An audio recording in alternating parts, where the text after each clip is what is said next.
Hi hello வணக்கம். இன்னைக்கு சமையலில் புளியோதரை டேமரின் ரைஸ் எப்படி செய்வது மேடம் கிட்ட கேட்டு தெரிஞ்சுக்கலாம். ரெடி. இது வந்து காலடாக்கு அரிசி, 1/4 கிலோ அரிசி எடுத்து, இது 1/4 கிலோ ரைஸ் வந்து இந்த மாதிரி நல்லா ஆற வச்சுக்கணும்.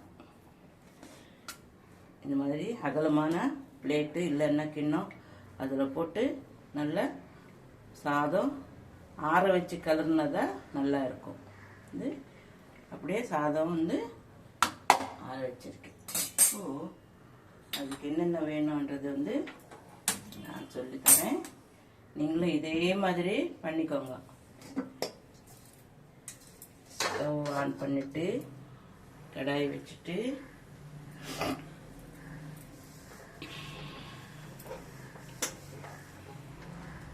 கடாயெல்லாம் இந்த மாதிரி இது இந்த மாதிரி கடாய் கோட்டிங் போட்டு கடாயெல்லாம் யூஸ் பண்ணாதீங்க. இந்த மாதிரி சில்வர் கடாய் இல்லைன்னு இரும்பு கடாய். சில்வர் கடாய்னா நம்ம புளி கரைச்சி ஊற்றுறதுக்கெல்லாம் சில்வர் கடாய் யூஸ் பண்ணிக்கோங்க. வறுக்கிறதுக்கு அதுக்கெல்லாம் வந்து இரும்பு கடாய் யூஸ் பண்ணிக்கோங்க. அலுமினியம் கடாயும் யூஸ் பண்ணிக்கலாம், தப்புன்னு இல்லை. இப்போ இதுக்கு பவுடர் அரைச்சிக்கலாம். முதல்ல பவுடருக்கு வந்து என்னென்ன வேணுன்றது நான் சொல்கிறேன். இப்போ இது வந்து 1/4 கிலோ ரைஸ்க்கு வந்து இதை காஞ்சி மிளகாய் 6 வச்சுருக்கேன். பார்த்தீங்களா? 1 ஸ்பூன் தனியா, 2 ஸ்பூன் கடல் பருப்பு, அதுக்கு பார்த்தீங்களா கொஞ்சம் வெந்தயம், இது பெருங்காயம். இதெல்லாம் வந்து கொஞ்சமாக எண்ணெய் விட்டு வறுத்து எடுத்துக்கணும். கொஞ்சமானா 1 ஸ்பூனு இல்லை 1/2 ஸ்பூன் போதும். இப்போ முதல்ல இந்த பெருங்காயம் போட்டு பொரிச்சு எடுத்துக்கோங்க. தூள் இருந்தால் அப்புறமா பவுடர் யூஸ் பண்ணுறவங்க வந்து இது அப்புறமா வந்து பவுடர் யூஸ் பண்ணிக்கலாம். நான் வந்து கட்டி பெருங்காயம் எல்ஜி பெருங்காயம் தான் நல்லா இருக்கும், அதுவே யூஸ் பண்ணிக்கோங்க. இப்போ இதெல்லாம் போட்டு நம்ம ஒன்றாவே வச்சிடலாம். தனித்தனியாக எல்லாம் ஒன்றும் போட்டு வறுக்க வேண்டியது இல்லை. இதெல்லாம் போட்டால் தான் புளியோதரைக்கு வந்து நல்லா டேஸ்ட்டு கிடைக்கும். பார்த்தீங்களா? இது காரம் போதும். நான் 6 காஞ்ச மிளகாய் தான் போட்டிருக்கேன், அதுவே போதும். அதுக்கு மிஞ்சி காரம்லாம் தேவையில்லை. இது வந்து இந்த மாதிரி சிகப்பாக வர வரைக்கும் வறுக்கணும். கைவிடாமல் வறுத்தாதான் கருப்பாகாமல் ஒன்று கருப்பாகாமல் எல்லாம் ஒரே பதத்தில் வரும். இது நிறையன்னா தனித்தனியாக வறுத்துக்கலாம். இது வந்து கொஞ்சமாக தானே இருக்குது, அதனால நான் வந்து எல்லாமே ஒன்றா போட்டு வறுத்து எடுத்துக்கிறேன்.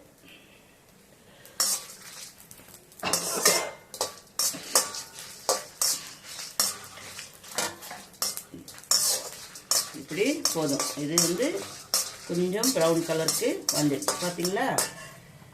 ப்ரௌன் கலருக்கு வந்துடுச்சு. மிளகாய் கூட நல்லா வறுத்து இந்த மாதிரி சிகப்பாக வறுத்துக்கிட்டு இந்த மாதிரி பிளேட்டில் வச்சு இதே ஆற வச்சுக்கணும். ஆறுனதுக்கு அப்புறம் தான் மிக்சியில் போடணும். இது எல்லாமே இப்படி ஆறட்டும். இந்த பவுடர் எல்லாம் ஆறணும். அதுக்கு 50 கிராம் புளி ஊற வச்சு இந்த மாதிரி கரைச்சி வச்சுருக்கேன். ஒரு 50 கிராம் புளி ஊற வச்சு கரைச்சி வச்சுருக்கேன். இப்போ இதுக்கு தாளிக்கிறதுக்கு எல்லாம் ஒன்று தனித்தனியாக மிக்ஸ் பண்ணணும். அதில் எல்லாம் ஒன்றா புளியில் போட்டு தாளிக்கிறதெல்லாம் தாளிச்சிட்டு அதிலே புளி கரைச்சி ஊற்றி அப்புறமா இதில் மிக்ஸ் பண்ண வந்து நல்லா இருக்காது. இப்போ நான் எப்படி செய்கிறேன்னா அந்த மெதட்லேயே செய்யுங்க, நீங்களும் நல்லா இருக்கும். இப்போ எல்லாமே தாளித்து அதில் ஊற்றிக்கலாம். கடைசியில் புளி வந்து நல்லா கொதிக்க வச்சு அது தனியாக மிக்ஸ் பண்ணணும், பவுடர் தனியாக மிக்ஸ் பண்ணணும். இதை வறுக்கிறதெல்லாம் வறுத்துட்டு அதில் மேலே போட்டு வச்சிடணும். இப்படி செஞ்சால் தான் உங்களுக்கு புளியோதரை சூப்பரான டேஸ்ட்டில் வரும். இப்போது எண்ணெய் காஞ்சிடுச்சு.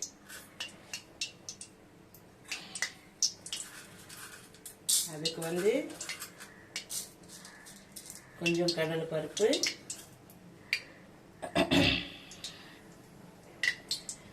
இந்த புளியோதரை இந்த ஸ்மெல்லு வந்து அந்த பவுடர் போட்டாலே சூப்பரான ஸ்மெல்லு வரும். அதுதான் மெயின். இப்போ வந்து இது நம்ம இந்த 1/4 கிலோ அரிசி ரைஸில் அரிசி பண்ணி வச்சுருக்கேன். அது வந்து போதும். இதை பார்த்தீங்களா, இந்த கடலை பருப்பு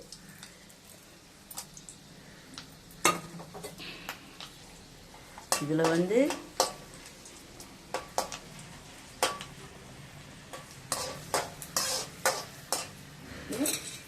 நம்ம வறுத்து வச்சுன்னு இருக்கிற வேர்க்கடலை வீட்டிலே இருக்கு இல்லைங்களா, பார்த்தீங்களா. இது கொஞ்சம் சிகப்பானதுக்கப்புறம் யூஸ் பண்ணுங்க. பாருங்க, இப்போ நம்ம இந்த வேர்க்கடலை சேர்த்துக்கலாம். இதில் எல்லாம் ஒன்றா வறுக்கணும். பார்த்தீங்களா, கலரு சேஞ்ச் ஆகிடுச்சு. இந்த மாதிரி கலர் வர வரைக்கும் இப்போது 2 பச்சை மிளகாய் 2 கீரி போட்டுச்சு. இது வந்து 2 பச்சை மிளகாய்.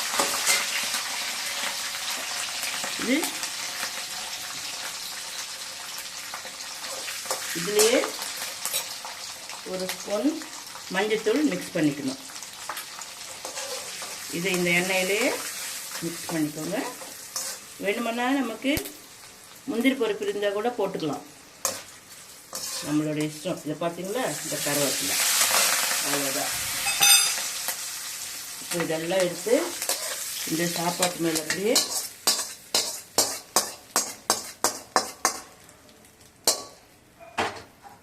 ரெண்டு போயிடுச்சு. இதுக்கு பருப்பெல்லாம் தாளித்து இதில் போட்டிருக்கிறோம். அதுக்கு வேண்டிய பவுடருக்கு வந்து நம்ம வறுத்து வச்சுன்னு இருக்கிறோம். இப்போ வந்து புளி காசுறது. புளிக்கு வந்து இப்போ அதுக்கு வேண்டிய எண்ணெய்லாம் அதில் ஊற்றிருக்கேன். இதுக்கு வந்து கொஞ்சமாக ஒரு 2 ஸ்பூன் எண்ணெய். நிறையெல்லாம் எண்ணெய் யூஸ் பண்ணக்கூடாது. ஆனால் சிலதுக்கு வந்து கொஞ்சம் எண்ணெய் போட்டால் தான் நல்லா இருக்கும். எண்ணெய் பார்த்தீங்களா, 2 ஸ்பூன் எண்ணெய். இதில் கடுகெல்லாம் போடக்கூடாது, இந்த பருப்பு மட்டும்தான் தாளித்து போடணும். இப்போ எண்ணெயில் வந்து கடுகு தாளிக்கிறதுக்கு கடுகு ஒரு 3 காஞ்ச மிளகாய். இந்த காஞ்ச மிளகாய் வந்து எதுக்கு போடுறேன்னா, இந்த புளிப்பில் வந்து இந்த காஞ்ச மிளகாய் கொதிக்கும் இல்லைங்களா, அப்புறமா அது இதெல்லாம் போட்டு மிக்ஸ் பண்ணதுக்கப்புறம் அந்த காஞ்ச மிளகாய் சாப்பிட்டா சூப்பராக இருக்கும். அதுக்காக தான் காஞ்ச மிளகாய் போட்டிருக்கேன். இப்போ இது கடுகு பொரிச்சிடுச்சு பார்த்தீங்களா. இதுக்கு வந்து ஜீரகம் அதெல்லாம் போட வேண்டாம். அது ஜீரகம் மிளகு அதெல்லாம் போட்டால் அது இன்னொரு டேஸ்ட் ஆகிடும். அதெல்லாம் இல்லாமல் இப்போ நான் என்னென்ன பண்ணியிருக்கிறேன்னா அதே இதுவே பார்த்து இப்படியே செஞ்சுக்கோங்க. சூப்பரான ரெசிபியில் உங்களுக்கு புளியோதரை கிடைக்கும். இப்போ பார்த்தீங்கன்னா இதில் வந்து புளி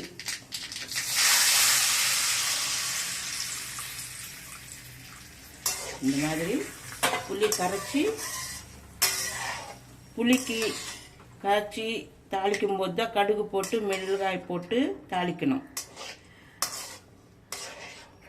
இப்படி இதுக்கு இப்போ தேவைப்பட்ட உப்பு வந்து எவ்வளோ வேணுமோ அந்த அளவுக்கு உப்பு இதில் நம்ம மிக்ஸ் பண்ணிக்கலாம். உப்பு ஏன்னா அந்த 1/4 கிலோ ரைஸுக்கு வந்து வேண்டிய உப்பு. இது ஏன் தனியாக நம்ம கொதிக்க வைக்கிறோம்னாக்கா கொஞ்சமாக போட்டு மிக்ஸ் பண்ணிக்கிறோம். போதும் இந்த புளிப்பை நமக்கு போதும் அப்படின்னாக்கா அதை அப்படியே எடுத்து வச்சுக்கிட்டு இன்னொரு நாளைக்கு கூட யூஸ் பண்ணிக்கலாம். அதனால தான் நான் தனியாக புளி கொதிக்க வைக்கிறேன். ஆனால் இப்படி தான் செய்யணும். அந்த ரெசிபிக்கு வந்து இப்படியெல்லாம் தனித்தனியாக செஞ்சால் தான் சூப்பரான ரெசிபி நமக்கு கிடைக்கும். அப்போதான். ஆனால் நாளைக்கு சாப்பிடணும் அப்படின்னு நீங்கள் நினச்சிங்கன்னா இன்றைக்கி சாயங்காலமே பண்ணி வச்சுக்கோங்க. நைட்டுக்கு நல்லா ஊறிடுச்சுன்னா மறுநாள் காலையில் சாப்பிட்டா சூப்பராக இருக்கும். உங்களுக்கு பசங்க வந்து ரொம்ப விரும்பி சாப்பிடுவாங்க. இப்போ இது பவுடர் பண்ணிக்கலாம். இனிமேல் கருவேப்பிலை அதெல்லாம் தேவையில்லை. ஏன்னா எல்லாமே போட்டோம் நம்ம. இந்த கருவேப்பிலெல்லாம் தேவையில்லை. இதெல்லாம் போட்டு நம்ம மறுபடியும் பார்த்துக்கோங்க. இது வந்து நான் காரத்துக்கு வந்து 6 காஞ்ச மிளகாய் தான் போட்டிருக்கேன். 1 ஸ்பூன் தனியா, 2 ஸ்பூன் கடலைப்பருப்பு, கொஞ்சோண்டு பெருங்காயம், 4 வெந்தயம். இதுதான் போட்டு கொஞ்சமாக ஒரு 1/2 டீஸ்பூன் எண்ணெய் விட்டு நல்லா ஃப்ரை பண்ணி வச்சுருக்கேன். இந்த மாதிரி ஃப்ரை பண்ணிக்கோங்க. தாளிக்கிறதுக்கு அதெல்லாம் போட்டிருக்கு. இப்போ இதெல்லாம் எடுத்து நம்ம மிக்சியில் ஆற வச்சு நல்லா பவுடர் பண்ணிவிட்டு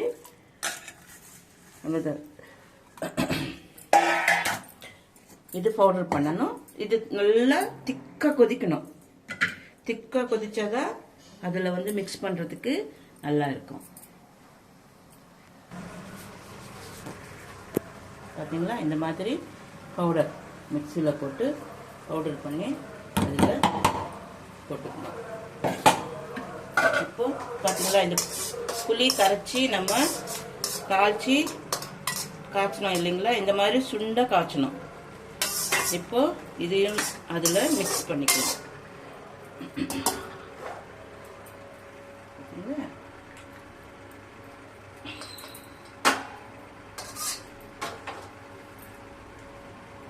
எல்லாமே ஒன்றா போட்டு இது மிக்ஸ் பண்ணி 2 நாள் வச்சு சாப்பிட்டா கூட கைப்படாமல் பத்திரமா வச்சு கரண்டிலேயே யூஸ் பண்ணால் 2 நாள் வச்சு சாப்பிட்டா கூட நல்லா இருக்கும். ஒன்றும் ஃப்ரிட்ஜில் வைக்கக்கூடாது. ஃப்ரிட்ஜிலலாம் வேணும். ஃப்ரிட்ஜிலலாம் வைக்கக்கூடாது. அப்படியே வச்சு சாப்பிட்டுக்கலாம். பார்த்தீங்களா எப்படி ஸ்மெல் வருது பாருங்கள். இதில் மிளகு, ஜீரகம் தாளிக்கிறதுக்கெல்லாம் போடுவாங்க. அதெல்லாம் போடாதீங்க, பசங்க சாப்பிட மாட்டாங்க. இப்படி இருந்தால் தான் இது வந்து சூப்பரான ரெசிபி. புளியோதரை வந்து உங்களுக்கு ஊற சூப்பராக டேஸ்ட் நல்லா வரும். இன்றைக்கி சாயங்காலம் செஞ்சு வச்சுட்டு மறுநாள் காலையில் வச்சு சாப்பிட்டோம்னா இன்னும் நல்லா இருக்கும். இப்போ நம்ம மார்னிங் செய்கிறோம், இது மத்தியானத்துக்கு சாப்பிட்றோம் இல்லைங்களா, நல்லா இருக்கும். ஏன்னா அந்த புளி அதெல்லாம் வந்து நல்லா ஊறும் அந்த சாதத்துக்குள்ளே. அப்போதான் நல்ல டேஸ்ட்டு கிடைக்கும். இதுதான் புளிஹோரா அப்படின்ட்டு நாங்கள் சொல்லுவோம். உங்களுக்கு புளியோதரை அப்படின்ட்டு சொல்லுவீங்க. இது பருப்பெல்லாம் வேக வச்சு தாளித்து குழம்புல கொதிக்க வைக்கக்கூடாது. மெயின் ரீசன் அது பார்த்துக்கோங்க. அது தனியாக தாளித்து இதுலேயே போட்டுடணும். சாதத்துலேயே போட்டுட்டு புளி மட்டும் 2 மிளகாய் போட்டு கடுகு போட்டு உப்பு போட்டு புளி கரைச்சி ஊற்றணும் கொதிக்க வச்சு. ஸ்கிப்பு பண்ணாமல் கடைசி வரைக்கும் பார்த்தா விஷயம் நல்லா புரியும். தெரியும். பார்த்தீங்களா, இது காரம் உப்பு எல்லாமே சரி. உங்களுக்கு ரெடிமேடில் வேணுமுன்னா இப்போ நான் அந்த பவுடருக்கு என்னென்ன சொல்லியிருக்கேன்னா அதெல்லாம் வந்து செஞ்சு ஒரு பவுடர் பண்ணி ஒரு பாட்டிலில் வச்சுக்கோங்க.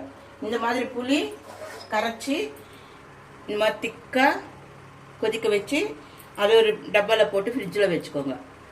அர்ஜென்ட்டாக மார்னிங் ஆஃபீஸ்க்கு போகிறவங்க சாதம் மட்டும் வச்சு ஆற வச்சுட்டு அது அந்த பவுடர் கொஞ்சம் மிக்ஸ் பண்ணிவிட்டு இந்த புளி கரைச்சது வந்து கொஞ்சம் மிக்ஸ் பண்ணிவிட்டு தாளிச்சிட்டு அதில் கொட்டி கலரிட்டு எடுத்துனே போயிட்டு இருக்கலாம். சீக்கிரமாக முடியும் உங்களுக்கு.